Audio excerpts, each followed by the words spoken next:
Now go and strike the Amalekites, destroy everything they own.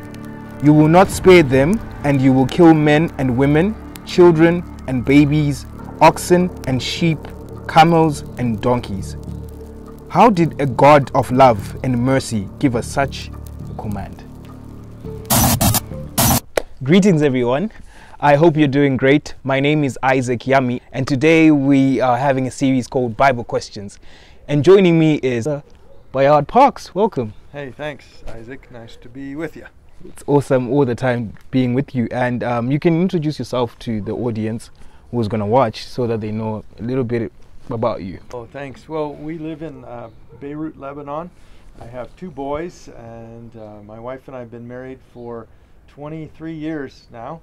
And we love young people and love the Bible. And so it's nice to be able to answer some questions for you.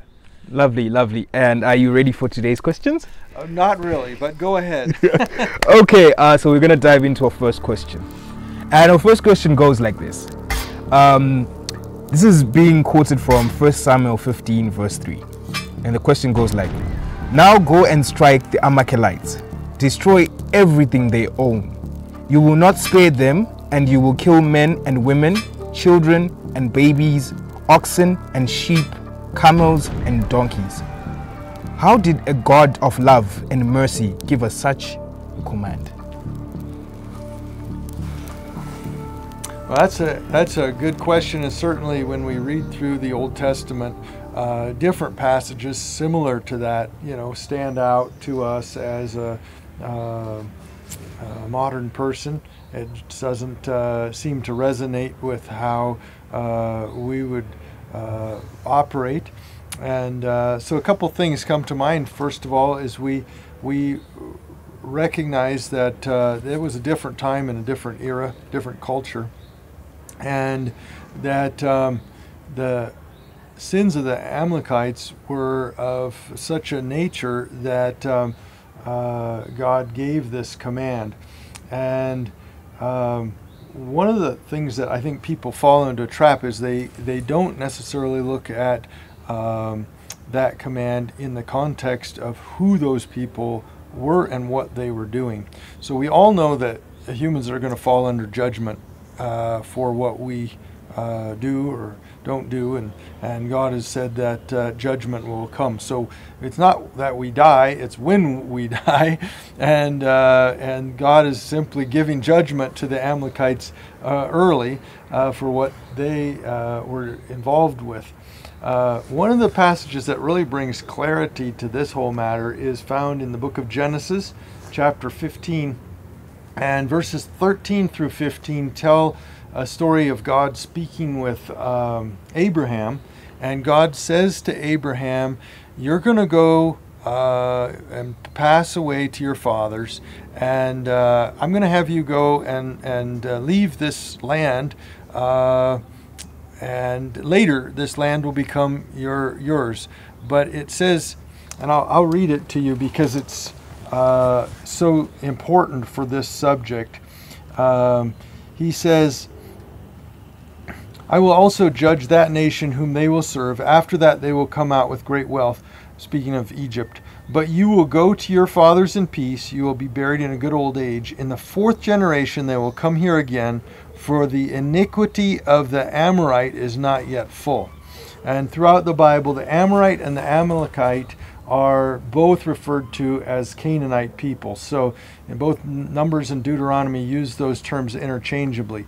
In other words, God had his eye on this wicked people, and he was giving them grace. He was giving them extra time.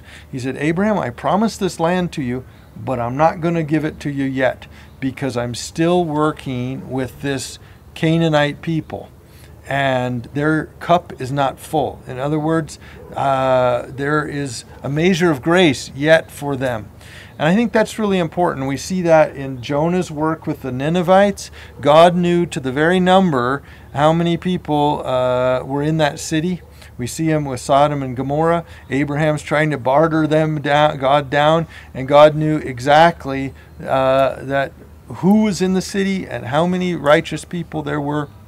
And so that destruction was not indiscriminate, so to speak. It was with clear knowledge of every single individual. And we get a picture in the commandment, the third commandment, where it says the sins of the fathers passed down to the third and fourth generation of those who hate me. And that somehow, now in our modern generation, we understand about DNA and all of these things. Somehow God knew that these people needed to be destroyed, every one of them. And with that, I think we just have to put our faith that God is good, God is love, and He knows best, and just trust from that point forward. That's very interesting. So, to me, who's just had this explanation, what can you say to everyone else in terms of what's the positivity we can see from this? Because, as you mentioned, the context and everything, but then how can we still see the love of God? Like, what else can we preach after someone has seen or have read such a passage? Yeah.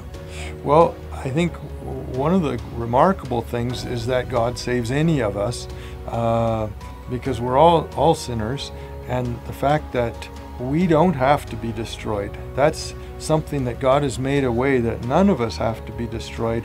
And when we read that, it's simply by our choice. And when we reach out and say, God, I want to be saved. And so we look at Rahab. God, I don't want to be destroyed with Jericho. Okay, you don't have to be destroyed.